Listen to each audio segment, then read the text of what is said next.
Pensavo che venire a questa festa mi avrebbe fatto stare bene. E invece, scusami se t'ho coinvolto. Oggi ci chiediamo che fine ha fatto Loredana Romito, quel viso che ha illuminato lo schermo nel decennio degli anni '80 con una presenza tanto fugace quanto indimenticabile. Una stella del cinema italiano, la cui carriera, breve ma densa, ha lasciato un'impronta nel cuore dei fan e negli anfratti più reconditi della nostra anima di celluloide.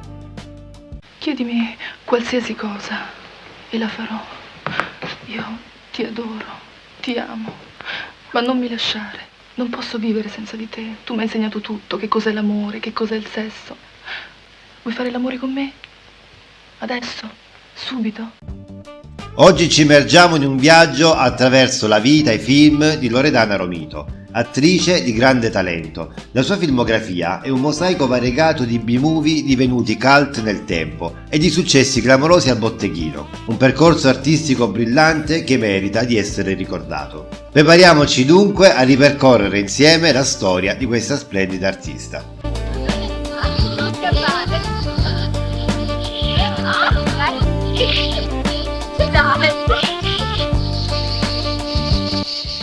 Nata sotto il cielo stellato di Benevento l'11 gennaio del 1965, Loredana Romito si avventura nel mondo del cinema con un debutto che lascia subito il segno. Il 1985 segna l'inizio della sua carriera cinematografica, un anno in cui il destino la porta a incrociare la strada di alcuni dei nomi più brillanti del panorama italiano. Ma allora te e Rocco non state più insieme? No, non me lo nominare. Rocco è un nome che non voglio più sentire. Meriterebbe che facessi quello che non ho mai fatto.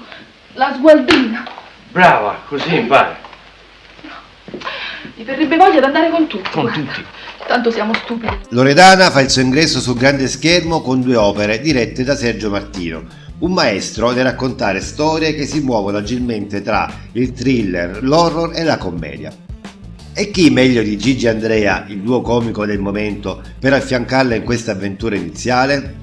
Doppio misto e mezzo destro mezzo sinistro, 2 calciatori senza pallone, sono i titoli che segnano il battesimo artistico di Loredana, regalandole immediatamente una visibilità notevole. Ma il talento di Loredana non conosce confini di genere. Appena un anno dopo il suo debutto decide di esplorare nuovi orizzonti artistici, dimostrando la sua versatilità. Dal calore e dalla leggerezza della commedia si tuffa nelle acque più oscure e profonde del thriller con Morirai a mezzanotte, un film diretto da Lamberto Bava, che svela una nuova faccia del suo talento. E come se non bastasse, nel 1987 è la volta di Luci lontane, sotto la guida di Aurelio Chiesa, un'opera che le permette di mostrare ancora una volta la sua capacità di adattarsi e brillare in contesti diversi. Attraverso questi primi passi del mondo del cinema, Loredana Romito dimostra non solo la sua bellezza mozzafiato, ma anche un talento poliedrico e una determinazione ferma a sperimentare e a crescere artisticamente. Il 1988 si rivela un anno straordinario per Loredana Romito, un anno che segna per lei una svolta significativa, con la partecipazione a diversi film che le offrono ruoli di spicco e la possibilità di mostrare la sua versatilità e il suo talento. Uno di questi è Rimini Rimini un anno dopo, dove appare nell'episodio Il nipote del vescovo, diretto da Bruno Corbucci. La sua avventura cinematografica prosegue con Snack Bar Budapest, un'opera del maestro dell'erotismo Tinto Brass. In questo contesto Loredana dimostra non solo la sua bellezza, ma anche una profonda capacità interpretativa, conquistando così una popolarità sempre maggiore.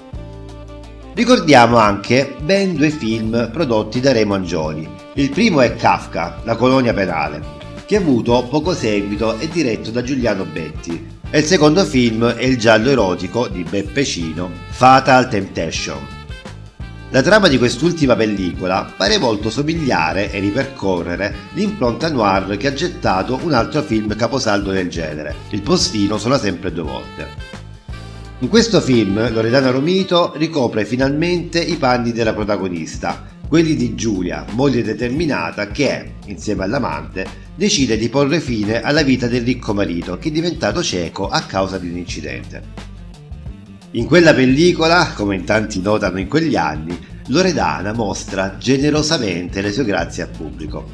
Tuttavia, nella pellicola gli spettatori non notano solamente il generoso décolleté di Loredana, ma anche il grande impegno che la donna ci mette per riuscire a dare il meglio di sé dal punto di vista recitativo. Loredana si afferma come protagonista assoluta, centrando un ruolo che le consente di esplorare appieno le sue doti di attrice, in un film che mette in luce le sue qualità sia fisiche che espressive. Nel corso dello stesso anno, Loredana arricchisce ulteriormente il suo curriculum con titoli come Riflessi di luce di Mario Bianchi, Ciao Ma di Gian Domenico Curi e Transformer, la bestia sorgerà dagli abissi di J. Kamen, dimostrando una straordinaria capacità di adattamento e un'impressionante versatilità artistica.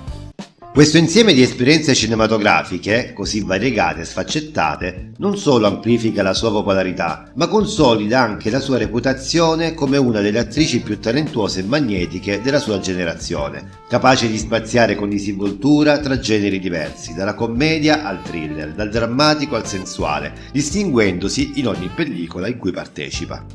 Loredana Romito, con il suo 1988 da record, si conferma una vera forza della natura nel cinema italiano.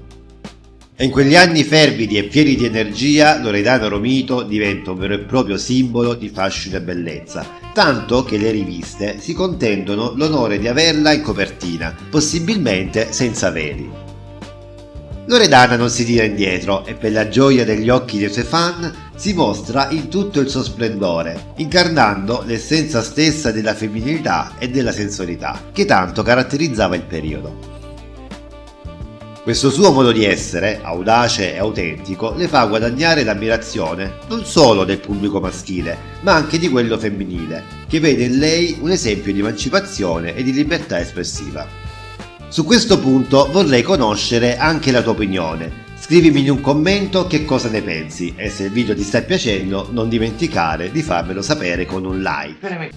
Negli ultimi anni della sua carriera cinematografica, Loredana Romito continua a collaborare con figure di spicco del cinema italiano, dimostrando ancora una volta il suo notevole talento e la sua capacità di adattarsi a diversi generi cinematografici. La sua partecipazione nel 1989 a Testimone oculare, un film diretto da Roberto Bava, segna l'ultima collaborazione con il regista, con cui aveva già lavorato in precedenza, consolidando una partnership artistica di successo che ha saputo esaltare le qualità interpretative di Loredana. Il 1991 si rivela essere un anno significativo per Loredana, poiché prende parte a 2 film che ottengono un grande successo di pubblico. La sua presenza in Johnny Stecchino, diretto e interpretato da Roberto Benigni, premio Oscar e uno dei nomi più riconosciuti del cinema italiano a livello internazionale, le permette di far parte di una commedia brillante e amata dal grande pubblico.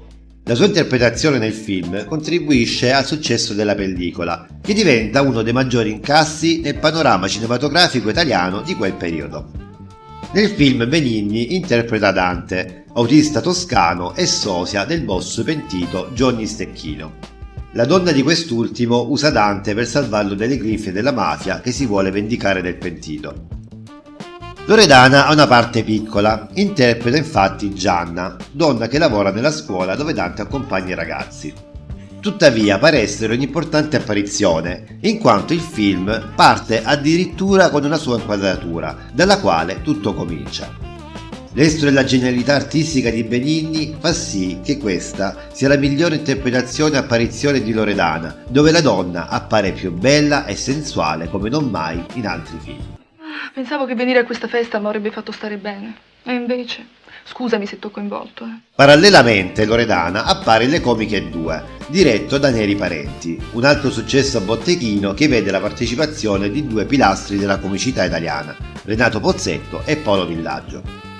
Il suo contributo a questa commedia, che segue le avventure umoristiche dei suoi protagonisti, dimostra ancora una volta il suo talento nel muoversi con disinvoltura tra i ruoli comici e drammatici. Questi anni rappresentano il culmine della carriera di Loredana Romito nel cinema, un periodo in cui la sua capacità di interpretazione e la sua presenza scenica le hanno permesso di lavorare al fianco di alcuni dei maggiori talenti del cinema italiano. La sua scelta di progetti diversificati, unita alla qualità delle sue performance, conferma Loredana come una delle figure più interessanti e carismatiche del tempo, contribuendo al successo di film che sono diventati veri e propri classici del cinema italiano. E poi, più nulla, non ci è dato sapere perché, ma Loredana Romito ha fatto perdere le sue tracce. E così, cari soffittari, si conclude la nostra puntata dedicata a Loredana Romito, la meteora del cinema italiano che ha saputo illuminare il firmamento degli anni 80 e 90, con la sua presenza fugace ma indimenticabile.